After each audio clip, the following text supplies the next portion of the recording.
You paid full price today? I know you did because I did too for most of my life. You walked into a store, grabbed a bottle off the shelf, and handed over money for something the ancient Romans made for almost nothing. Cleaners, medicine, food that spoils in a week. You are quietly overpaying for all of it. And here is the part that got under my skin. The Romans solved these exact problems 2,000 years ago, with things already sitting in your kitchen right now. I know because I stopped believing it was possible, then I tested it myself at my own sink, and I watched it work better than the $40 products I had been buying. Stay with me, because near the end I am going to give you a method written down by a Roman farmer named Columella in the 1st century, a trick for keeping food fresh for months with no electricity, and it is so simple you will be angry no one ever told you. This is not museum trivia. This is for your house. This week, I remember the exact moment I got humbled. It was a hot July afternoon, and my kitchen sink was coated in white crust from hard water. I had 3 different sprays under that sink, none of them working. My neighbor, an old fellow who read too much, told me to try plain vinegar the way the Romans did. I laughed at him. Then I tried it out of spite. 10 minutes later, the crust wiped off like butter. That was the day I started paying attention. And once I started, I could not stop, because the deeper I dug, the more I realized how much I had been paying for things I already owned. Let me start where I started, under that sink. Every Roman household, from a senator's villa to a cramped apartment in the slums, kept one cheap liquid on hand for cleaning almost everything. It was sour wine vinegar, and they called it by different names depending on how they used it. The Romans knew, without any chemistry lab, that this mild acid dissolved the white mineral crust that builds up wherever hard water flows. Their aqueducts ran with water so rich in calcium that they physically watched limestone build up inside the channels, sometimes an inch thick over a few decades. The engineer Vitruvius, writing around 25 before the Common Era, described this buildup in detail and how they scraped and treated it. They understood scale, they understood how to cut through it, and they did it with a jug that cost them next to nothing. Now, here is what I want you to feel.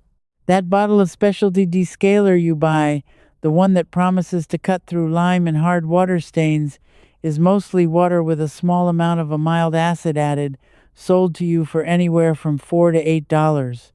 White vinegar costs about $2 a gallon.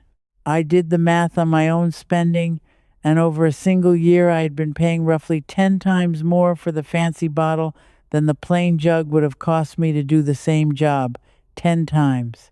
For the same acid, essentially doing the same work the Romans figured out before Christ was born, but cleaning was only the doorway.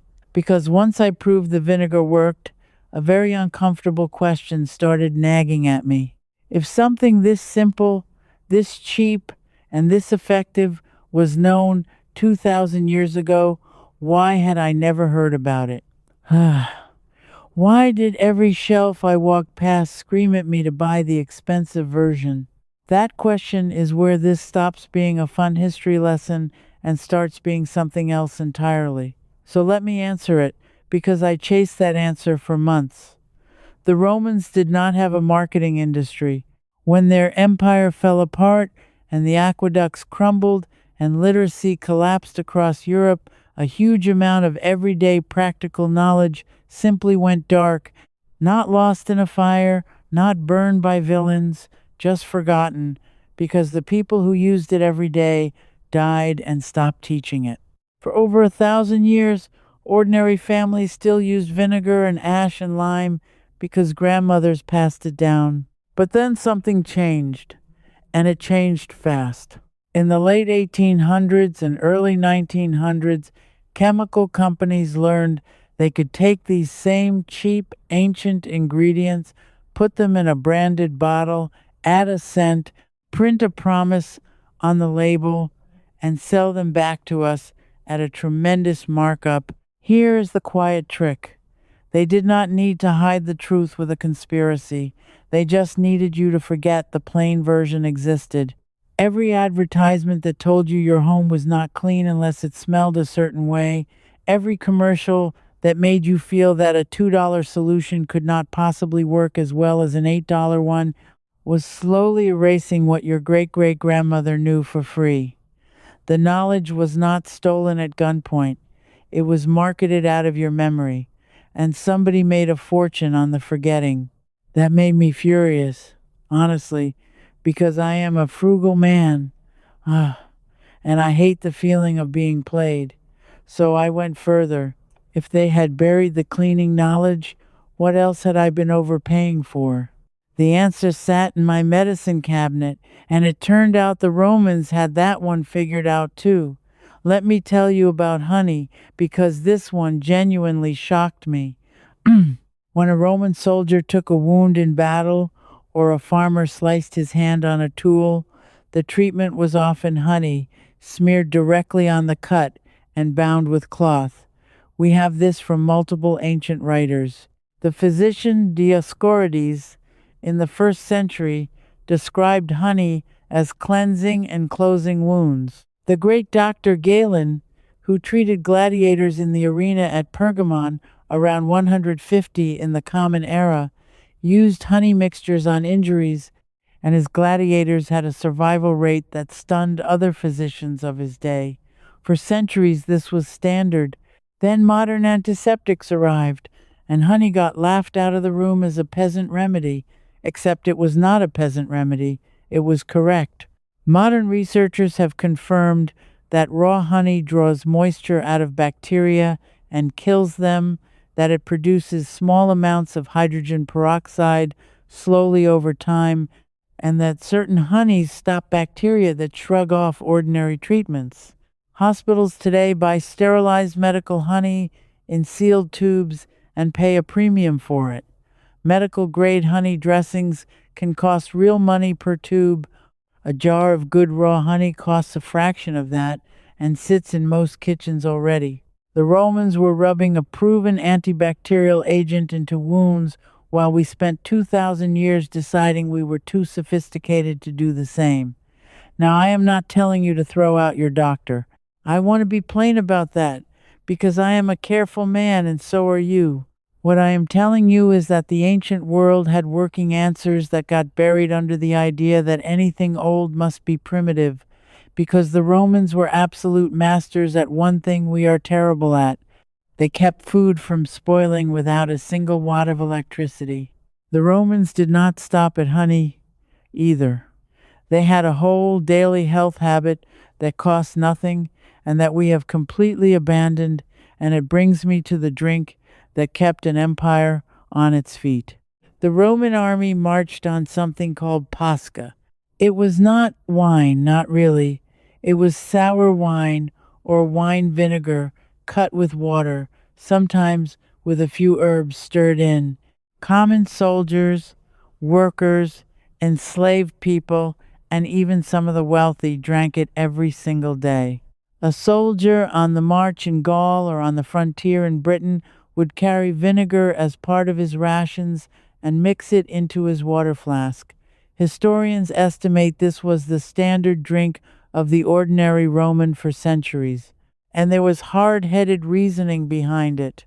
That mild acid made questionable water safer to drink by knocking back some of the bacteria in it. It quenched thirst better than plain water in the heat. And it delivered a little energy and a sharp, clean taste that kept men going through brutal marches. Think about what that means.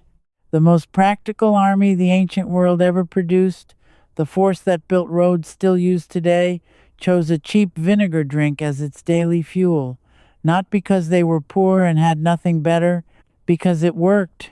They had access to wine, and they still watered down vinegar on purpose, because it did a job. And here is where I need to turn and talk directly to you, because I know exactly what some of you are thinking right now. You are thinking, This is all very interesting, old man, but I am not going to start rubbing honey on my arm or drinking soldier's vinegar, and my house is not a Roman villa. I hear you. I thought the same thing at my kitchen sink before the crust wiped away. So let me give you the one that is dead simple, that needs nothing you do not already own, and that you can do this very week without changing a single thing about your life. Go into your kitchen. You almost certainly have white vinegar and baking soda. That is it. That is the whole shopping list, and you already own it. Here is what the Romans understood and what I now do in my own home every week. For hard water crust on faucets, on shower heads, on glass, on that ring in the toilet, you soak a cloth in plain white vinegar, lay it over the crust, and walk away for 15 minutes. The mild acid does the work while you do something else. Then you wipe, it falls away. For scrubbing a greasy pan or a stained sink, you sprinkle a little baking soda, which is a gentle mineral scrubber the Romans had a version of in natural soda deposits, and you scour. For a foggy glass shower door, half vinegar and half water in any spray bottle, let it sit, rinse it off. I have not bought a specialty bathroom cleaner in over 2 years. I ran the numbers on my own receipts, and I am saving well over $100 a year just on cleaning products, doing exactly what a Roman housewife did with a jug of soured wine. And that idea, that reflexive sneer at the past, is exactly what keeps you reaching for the expensive shelf instead of the cheap truth. If you want to go deeper than what I can cover in a single video, I have put everything I have dug up over these years into a series of books called Roman Roots, Roman Depth, and Roman Blueprint.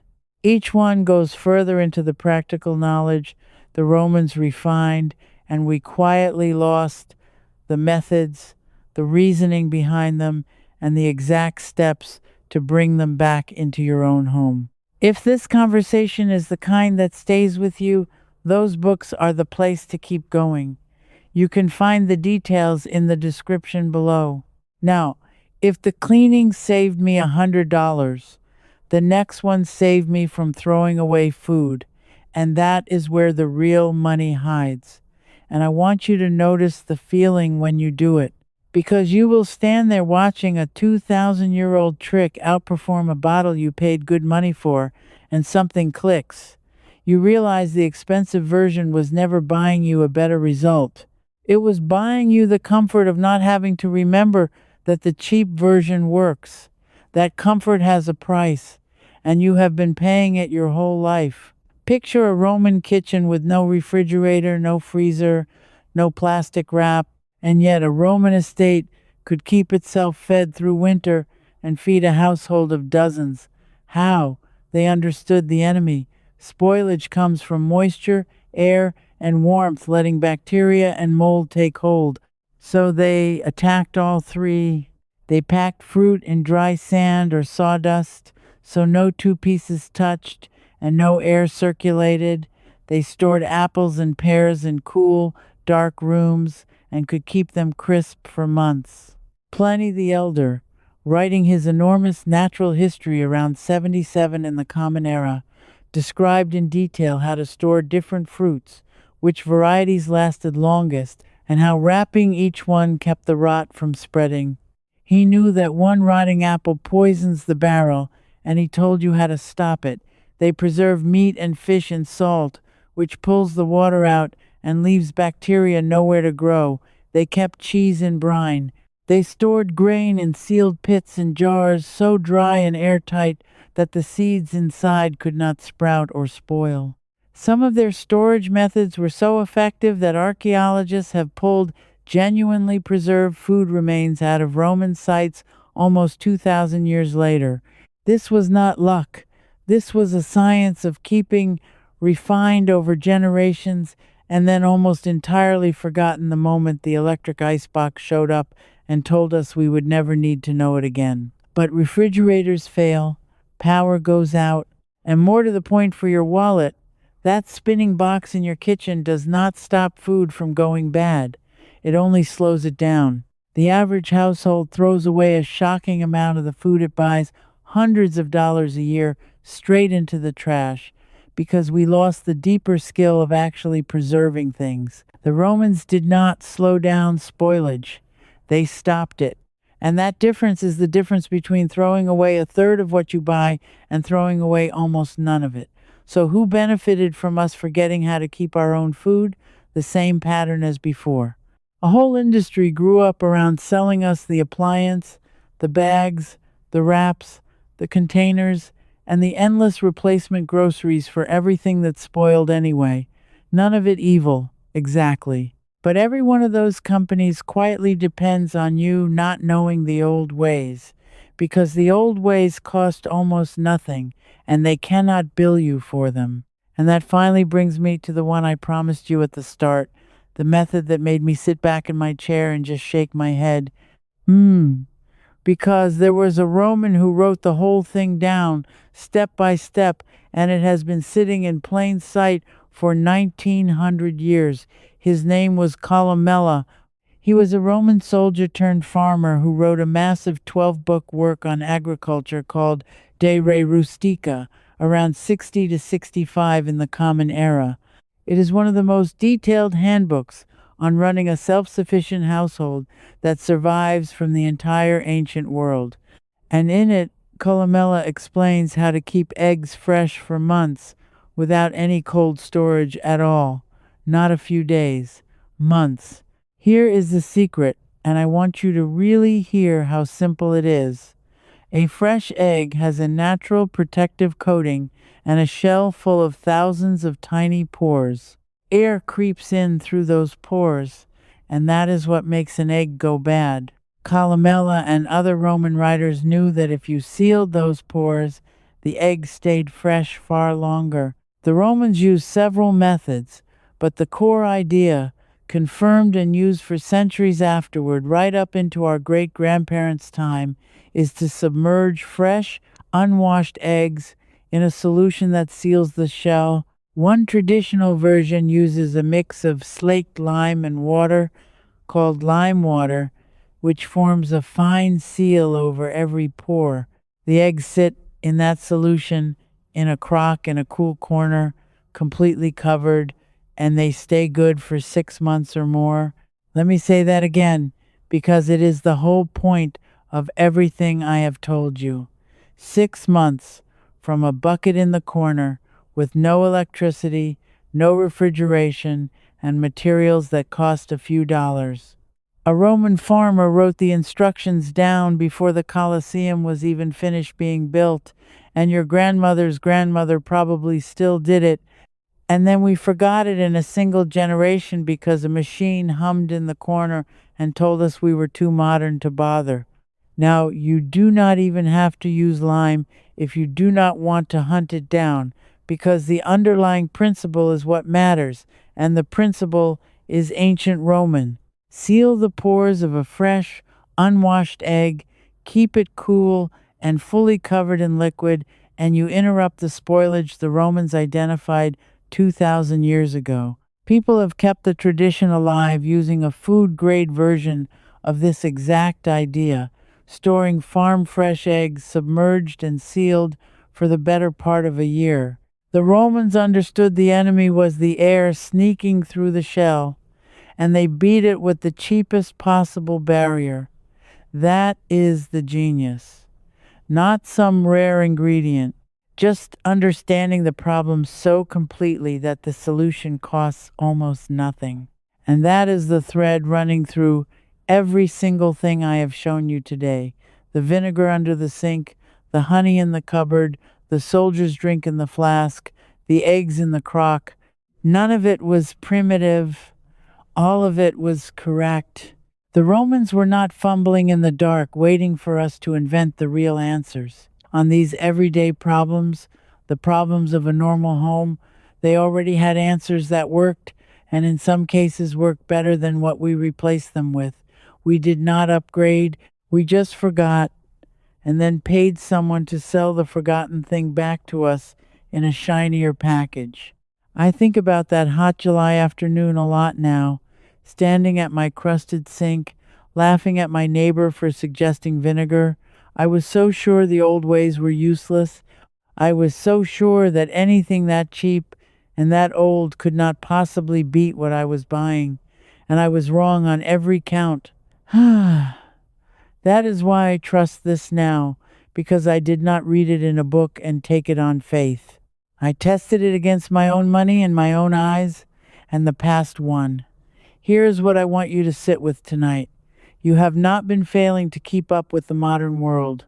You have been slowly separated from a set of skills your own ancestors used without a second thought, skills that would put real money back in your pocket every single week because somewhere along the way it became more profitable for you to forget than to remember. That is not a comfortable thought, but you are exactly the kind of person who would rather have the uncomfortable truth than the expensive comfort, or you would not have watched a plain spoken man talk about Roman vinegar for this long. So let me ask you something, and I genuinely want your answer. Of everything I laid out today, which one surprised you the most? Was it the gladiator Dr. Galen packing wounds with honey? Was it the army marching on watered vinegar? Or was it Columella's crock of eggs keeping for 6 months in a cool corner? Tell me in the comments which one you did not believe until I explained it, and tell me if your own grandmother did any of these, because I read every one of those stories and they teach me things I did not know. I am not too proud to learn from you the way I finally learned from my neighbor. And if any part of this made you feel that quiet flush of anger, that sense that you have been overpaying for things your family once did for free, then you belong here with the rest of us, who are digging this knowledge back up out of the ground one method at a time. This is not about supporting a channel. It is about a group of ordinary, skeptical, tight-fisted people refusing to let the practical genius of the past stay buried where someone else profits from the whole.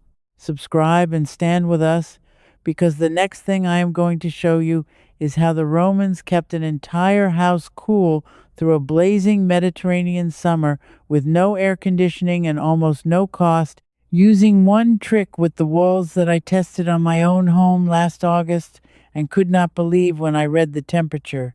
You are going to want to be here for that one, because once you see what they did, you will never look at your electric bill the same way again. I spent most of my life thinking history had nothing to teach me about my own kitchen. I was wrong, and it cost me thousands of dollars to find out. Do not wait as long as I did. Try the vinegar this week. Watch it work, and then start asking, the way I did, what else they never let you remember. This video showed you the doorway. Inside the Roman ways circle, I walk you through Columella's food preserving method, every step in your kitchen, the part I only had time to promise here. And if something puzzles you, ask me directly, and a real person, me, answers you myself. You won't be doing this alone. You belong here with us. Just point your phone's camera at the code on your screen. Cancel anytime, no risk.